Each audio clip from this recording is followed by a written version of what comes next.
welcome back. Now, so far we've heard what our guests think about the meeting between Olmert and Abbas. We've also been out on the streets of Gaza finding out what Palestinians have to say. Here's a sample of that. I expect nothing from this meeting. Nothing will happen. We hope to see results, but the real situation indicates that nothing will take place. They'd rather solve our problems, take care of our needs and fix the roads rather than meeting. We expect good results. The Palestinians and the Israelis are joined together and should learn how to live together in peace. We hope they could have a solution to our problems in the Strip. They could put more important issues on their meeting agenda. The issues of the crossing, security, shelling rockets from Gaza Strip are important. At this time, the Israelis don't have the ability to take the right decisions. Therefore, we don't expect positive results out of this meeting.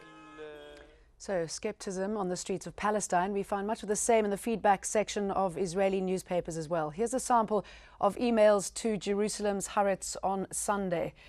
In order to dispel the tag that Israel doesn't want peace, the usual rounds of hot air going on since 1920 have to be undertaken once again. The whole move only serves one purpose: the survival of the Prime Minister. As always, it's in the Smallmut style to get things wrong. On the eve of Holocaust Memorial Day, he decides to be buddy-buddy with an arch-enemy that wrote his doctorate on denial of the Holocaust. So certainly a lot of hope there. Our guests today are Zalman Shoval, the head of the Foreign Relations Department at the Likud Party, Hazem Abu Shanab, a Palestinian political commentator, journalist, and professor of media and education at Gaza's Al-Azhar University, and Clayton Swisher, Al Jazeera's US policy analyst. Mr. Abu Shanab, how much is it going to take for the Palestinians to respond to the fact that nothing has been achieved in these meetings, if we see no movement in these meetings at all?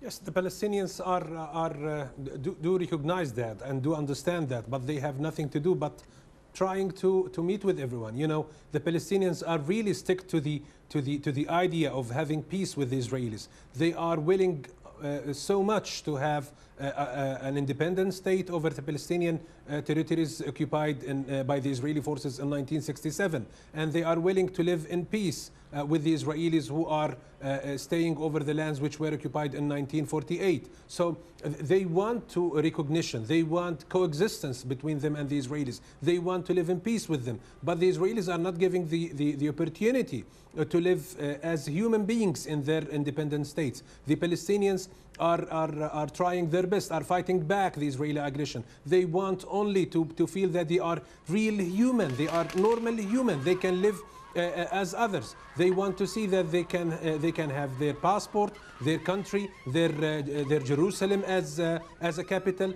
their future that they can build by themselves. Okay, but Ambassador, what do you think the Israelis want to see come out of this, and how much pressure will they be putting on Olmert to get to some sort of resolution?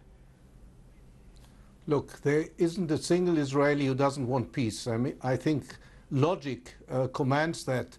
We are 6 or 7 million Jews, Israelis, surrounded by hundreds of millions of Arabs. Obviously, we do want to have peace. There's the Iranian threat and so on and so forth. But we're not going to commit suicide. And you mentioned before, and Professor Abu Shalab mentioned before, the Saudi initiative. Look, you know, there's the saying, if it looks like a dog, if it walks like a dog, if it barks like a dog, it's probably a dog. This proposal was put to us in the form of an ultimatum. If the Arab world had said, look, we have demands on Jerusalem, on refugees, on borders, we will negotiate with you according to Resolution 242, which is the accepted formula. It was the formula which led to peace with Egypt, peace with Jordan, the different conferences. Let's put this on the table. Let's have negotiations without prior conditions. I assure you there will be peace at the end of the day. Okay, now one piece of news that does have some people interested is the fact that Olmert says Israeli and Arab League officials are working toward an important meeting. High on that agenda is whether or not the Saudi peace initiative holds any hope. That initiative isn't new either. It's been around since 2002 and was revived by the Arab League during its summit last month.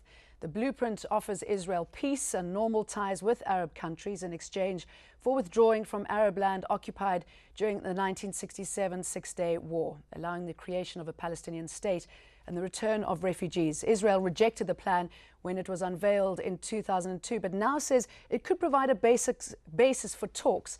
However, the refugee issue seems a sticking issue for both sides. Mr. Swisher, how will that be overcome?